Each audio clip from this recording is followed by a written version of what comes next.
আমার এমন লাগছে কেন? আমার মায়াবী মুক্তা। ও, কিছু হয়নি তো সেনাপতি? জলদি যাও দেখে আসো আমার মায়াবী মুক্তা ঠিক আছে কিনা। হে জাদুর মাছ, মহারাজার জাদুর মুক্তা তোমার কাছে ঠিক আছে তো? কুমির সেনাপতি হালকা আমার কাছ থেকে মুক্তাটা নিয়ে গেছে। হাল্ক অনেক শক্তিশালী। হালকা মহারাজার জাদুর মায়াবী মুক্তা দিয়ে দে, না হলে তোকে শেষ করে ফেলবো। কুমির, আমার সামনে থেকে সরে যা, না হলে এই জাদুর মুক্তা আমি ভেঙে ফেলবো।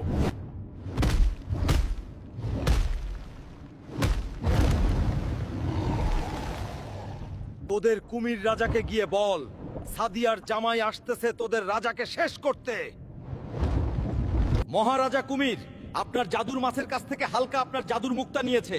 সে এখন আপনার কাছে আসতেছে, এসে আপনাকে শেষ করতে চায়। কুমির সেনাপতি, তুমি জলদি যাও, আমার বন্ধু হাঙ্গর রাজাকে খবর দাও, সে যেন গিয়ে হালকাকে মেরে আমার মুক্তাটা উদ্ধার করে নেবে। বন্ধুরা, এরপরে কি হলো দেখতে চাইলে কমেন্ট করো কুমির রাজা পার্ট 5 এবং ভিডিওটি শেয়ার করে দাও।